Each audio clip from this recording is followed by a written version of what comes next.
3개월 만에 보험 설계사 그만두는 진짜 이유. 보험 설계사 왜 이렇게 빨리 그만두는 걸까요? 자유롭게 일하고 시간도 내가 정하고 연봉도 무제한, 딱 이렇게 듣고 설레는 마음으로 시작하셨나요? 하지만 현실은 많이 다릅니다.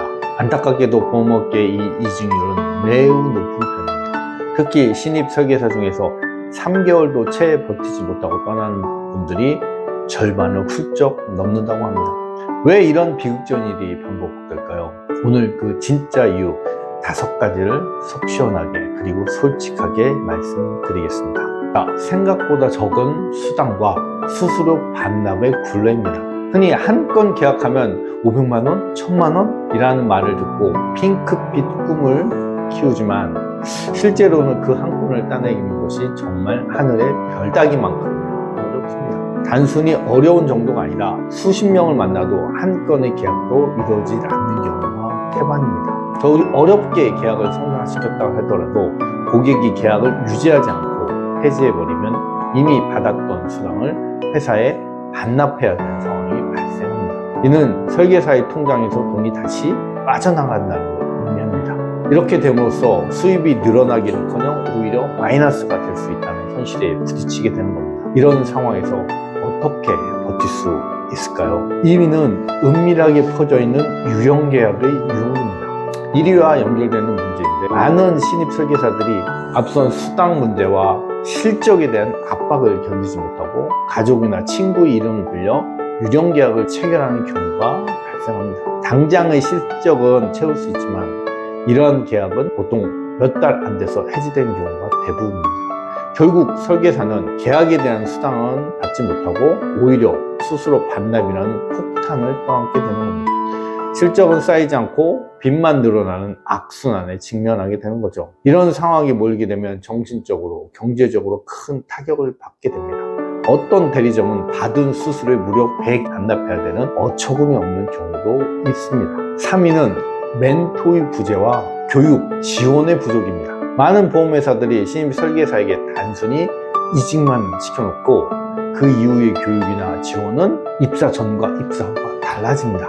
알아서 하세요 라고 표현하는 경우가 많이 있습니다. 아직 익숙하지 않은 초보 설계사들은 무엇부터 시작해야 될지, 복잡한 상품은 어떻게 해야 될지, 고객 상담은 어떻게 진행해야 할지 막막한데도 말입니다. 질문을 한다면 그건 너가 알아서 배워야지 라고 냉담한 반응을 할 때도 있습니다. 마치 망망대해 홀로 배를 띄우는 것과 같습니다. 혼자서 고객 상담, 청약 진행, 유지 관리까지 모든 것을 해결하니 당연히 버티기가 결국 포기하게 되는 것입니다.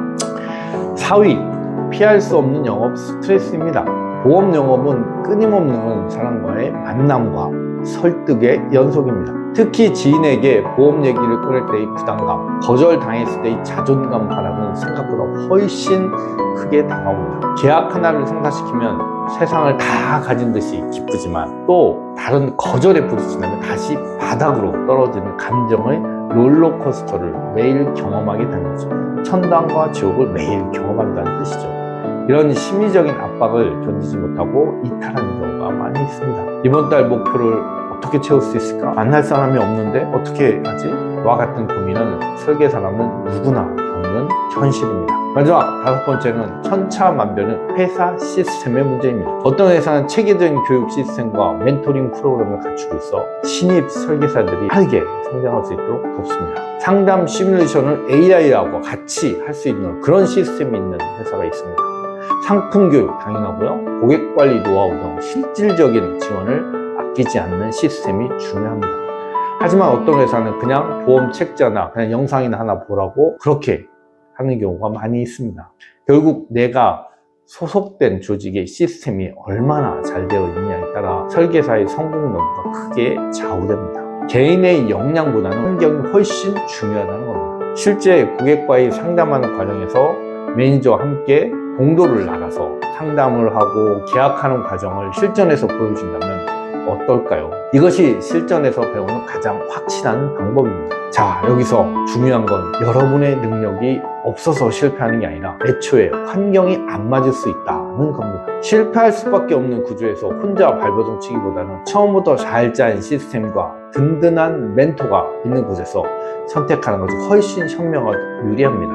여러분의 열정을 낭비하지 마세요. 챔피언인 정영조가 실제 상담회 동조에서 상담하고 계약하는 것을 실제로 보여드리겠습니다. 지금까지 챔피언 정영조였습니다. 다음 영상에서는 이러한 실패 요인들을 피하고 성공적인 보험 설계사 커리어를 위해 실패하지 않는 보험회사 선택법을 구체적으로 알려드리겠습니다. 내용이 좋아하셨다면 구독과 좋아요 부탁드리겠습니다.